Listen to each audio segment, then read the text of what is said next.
After my family skipped my birthday for their own beach trip, my brother's wife finally admitted, "You're proving exactly why we didn't want you at our beach weekend in the first place." That's when I revealed what I'd been secretly paying for. Standing there in my workplace parking lot in downtown Seattle, surrounded by my entire family, who'd cornered me during my lunch break at PM on a Tuesday, I pulled out my phone and opened my banking app. The silence was deafening as I turned the screen toward them. Dad's mortgage, $2,047 monthly. Mom's BMW lease, $1,248 monthly. The business loan I co-signed for Dad's construction company, $4,200 monthly. Total monthly support I've been providing, $8,295. Annual total, $99,040. My father's face went white. "You can't be serious." 3 years of payments, I continued, scrolling through my meticulously organized spreadsheets on my phone. Total contributed, $298,620, plus the initial $35,000 I gave you in January 2021 to avoid foreclosure. Grand total, $333,620.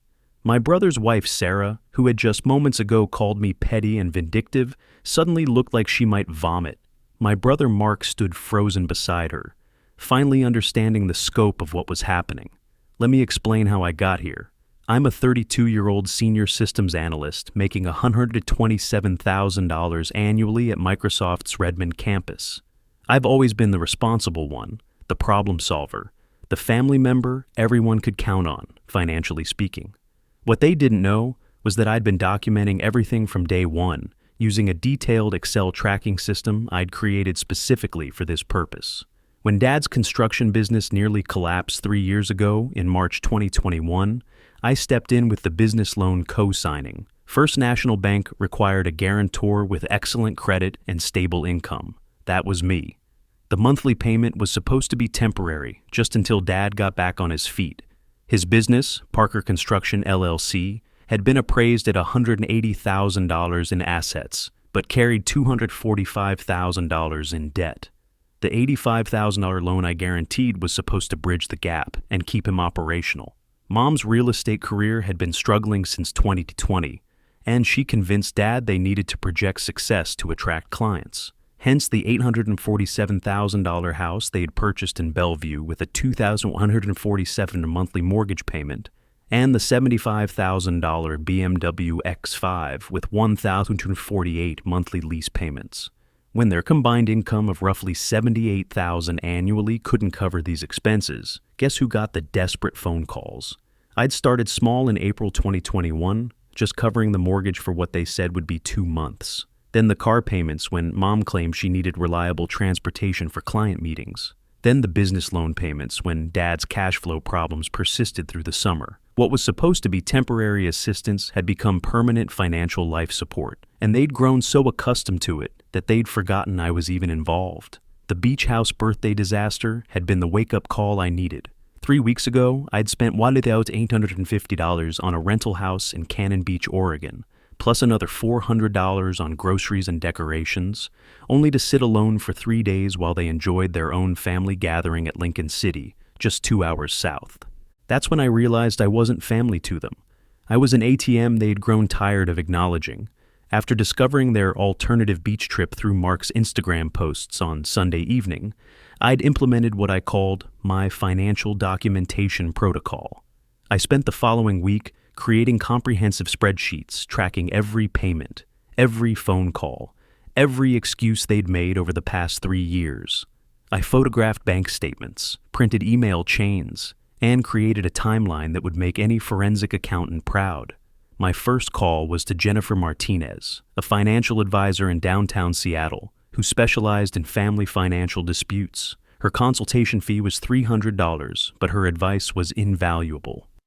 Document everything, notify all parties formally, and give them exactly 30 days to arrange alternative payment methods. You need a paper trail showing you gave reasonable notice. Next was David Chen, an attorney with Chen & Associates who specialized in contract and financial disputes. At $450 per hour, he wasn't cheap, but his analysis was thorough. Since you're a co-signer on the business loan, you can't legally walk away without consequences to your credit. However, you can stop making voluntary payments immediately. The mortgage and car payments have no legal obligation. Those were gifts that can be terminated at any time. The strategic beauty of my position was that I'd kept meticulous records of every conversation where they'd promised the support was temporary. Text messages dating back to April 2021, emails with specific timelines, even recorded phone calls were legally permitted in Washington state. I had documentation proving they'd systematically taken advantage of my generosity while making promises they never intended to keep. I decided to implement a systematic withdrawal of support, starting with the voluntary payments. On Monday morning, I called Wells Fargo's customer service line and spoke with Representative Maria Santos, who was surprisingly helpful when I explained I needed to remove my automatic payment authorization for my parents' mortgage. The BMW Financial Services representative, James Kim, processed my cancellation request immediately when I called Tuesday afternoon. For the business loan through First National Bank, I could stop making payments, but I'd remain legally liable as co-signer, a risk I was prepared to accept. My strategy was simple: let the natural consequences of their financial irresponsibility play out while maintaining complete documentation of their responses. I created a detailed log with timestamps for every phone call, every text message, every desperate plea for assistance. I even set up a separate email account, specifically for family communications to ensure nothing got lost. The results were immediate and devastating. Within 5 days, Mom's BMW payment was declined on Friday, March 15th. The dealership's repossession department moved fast. They had the car by Sunday afternoon from the Whole Foods parking lot in Bellevue. Dad's mortgage payment failed the following Tuesday, triggering Wells Fargo's default procedures. The business loan default came next, putting First National Bank's collection department into overdrive. My brother Mark called first on Wednesday evening, his voice shaking. The bank called Dad today. They're saying the business loan payment bounced. There's going to be a $500 late fee, and if it's not resolved in 10 days, they'll start foreclosure procedures on the equipment. That's terrible, I replied, making notes in my documentation log. Have they tried calling the bank to work out a payment plan? They can't make the payment. Dad's asking if you can cover it just this once while they figure out what went wrong with their automatic payments. I'd prepared for this moment. I'm having my own financial challenges right now, Mark. Maybe Dad should consider downsizing the business if it's not generating enough cash flow to cover the loan payments. The desperation in his voice was palpable. But you co-signed the loan. If it defaults, it hurts your credit too. I'm aware of the implications, I replied calmly. I'm consulting with a financial advisor about my options.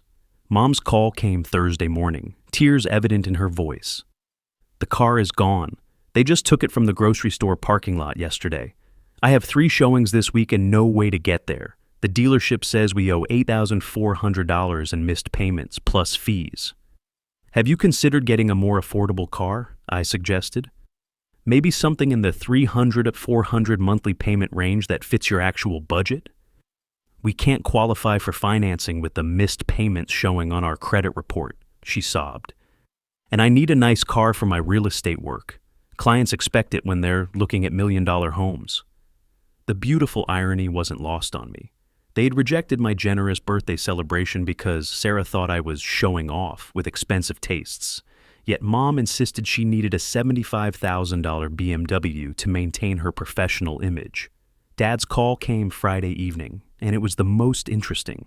He'd always been proud, rarely asking for direct help, but facing the loss of his business equipment, tools, and machinery, collectively worth about $85,000, had humbled him quickly. Son, I need to understand what's happening. The mortgage payment failed, your mother's car got repossessed, and now the business loan is in default. Are you having some kind of financial emergency? I'd practiced this conversation. Dad, when you started having troubles 3 years ago, you said the help would be temporary, just until you got back on your feet. It's been 3 years and $333,620 later. I've been subsidizing your lifestyle while you excluded me from family events. I'm not having a financial emergency. I'm just redirecting my money toward people who actually value my presence.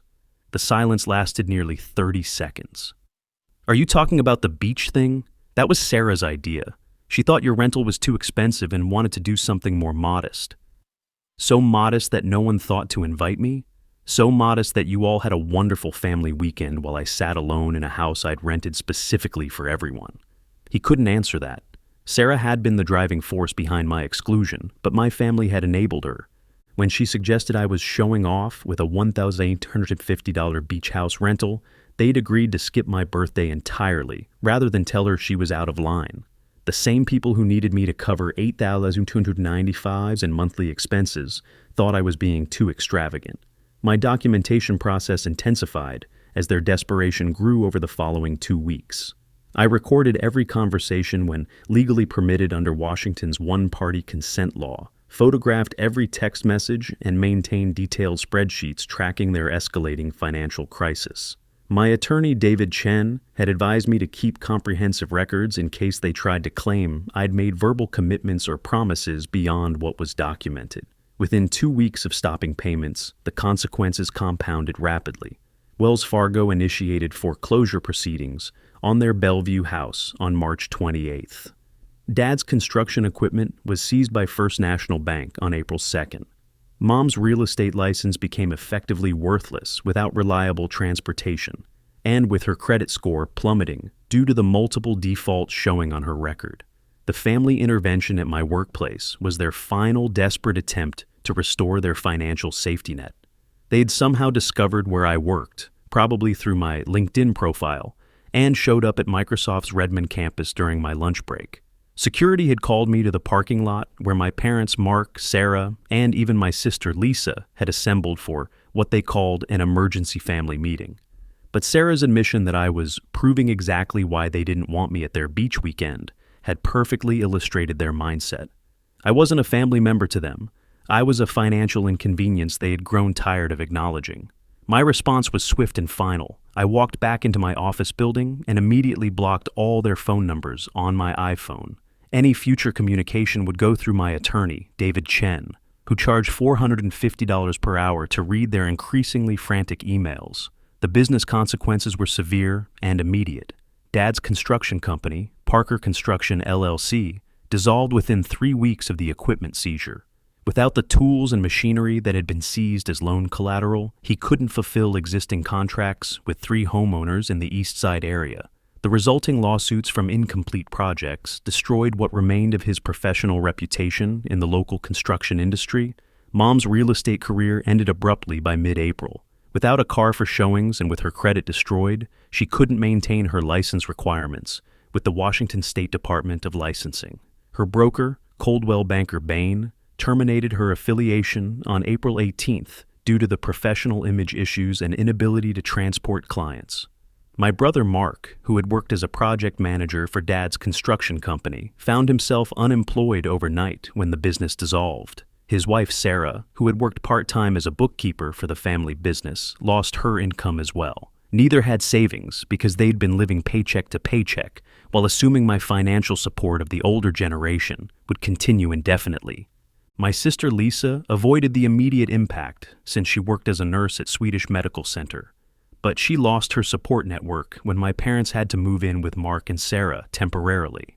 The $847,000 house sold at foreclosure auction on May 15th for $623,000, leaving them with a $224,000 deficiency judgment that would follow them for years. 3 months later, in July, I received a financial update through our mutual friend Dave Peterson, who worked in construction and had known our family for years. Dad was working as a general laborer for a residential contractor in Renton, making $80 per hour. Mom had taken a retail job at Target in Factoria for $14 per hour. They were sharing a 2-bedroom apartment in Kent with Mark and Sarah, splitting monthly rent of $1,600. Their combined household income had dropped from approximately $127,000 annually, including my support, to roughly $67,000. Meanwhile, my own financial situation improved dramatically. The $8,295 monthly I'd been spending on their lifestyle meant an additional $99,540 annually in my budget. I increased my 401k contributions to the maximum allowed, paid off my own mortgage on my Redmond condo early, and started investing in rental properties in the University District. My attorney's fees totaled $3,150 for the entire situation, mostly for consultation and document review. My financial advisor, Jennifer Martinez, charged $200 for creating a comprehensive analysis of my family's financial dependency and helping me structure a strategic withdrawal plan. These professional fees represented less than half a month of what I'd been spending to subsidize their unsustainable lifestyle. The most satisfying aspect wasn't their financial punishment. It was the validation that my systematic approach had been correct. My documentation proved essential when Dad tried to claim through Dave Peterson that I'd promised to continue support indefinitely. My recorded conversations showed clearly that all assistance had been described as temporary. My spreadsheets demonstrated the scope of my generosity and their ingratitude. 6 months later, in September, I booked another beach house for my birthday weekend, the same property in Cannon Beach I'd rented before. This time, I invited friends who'd proven their loyalty over the years. My college roommate Mike, my coworkers from Microsoft, and my girlfriend Amanda, whom I'd started dating in June. These were people who remembered my birthday without financial incentives, who included me in their plans naturally, who valued my presence rather than just my bank account. The photos from that weekend showed genuine happiness and authentic relationships. No one was performing for social media or trying to send hidden messages. We were just people who enjoyed each other's company, celebrating life together without financial manipulation or emotional games. When someone commented on my Instagram post, asking if my family would join next time, I responded simply, "I only invite people who actually want to be there." The lesson here isn't about family drama. It's about strategic thinking and professional accountability. When people systematically take advantage of your generosity while showing no appreciation for your presence, the solution isn't emotional confrontation. It's systematic documentation, followed by strategic withdrawal of support. My $333,620 investment in their lifestyle had only bought me exclusion and disrespect. Redirecting those resources toward people who actually valued my presence was the best financial decision I'd ever made. Sometimes the most loving thing you can do is stop enabling and start requiring reciprocity. Today, I maintain relationships exclusively with people who demonstrate consistency between their words and actions. My family taught me that financial support without mutual respect is just expensive charity, and I've learned to be much more selective about my charitable giving. As for my family's current situation, Dave Peterson occasionally provides updates. Dad's construction work is steady but physically demanding for a 58-year-old. Mom struggles with retail work after years of real estate commissions. Mark found part-time work at Home Depot, and Sarah works at a daycare center. They're surviving, but barely, and they've learned that actions have consequences. My relationship with Amanda has grown stronger through this experience. She supported my decision completely and helped me see that real family isn't about blood relations. It's about people who choose to love and support each other consistently, not just when it's convenient or profitable. Strategic thinking beats emotional manipulation every single time. Some lessons cost $333,620 to learn, but they're invaluable once you understand them.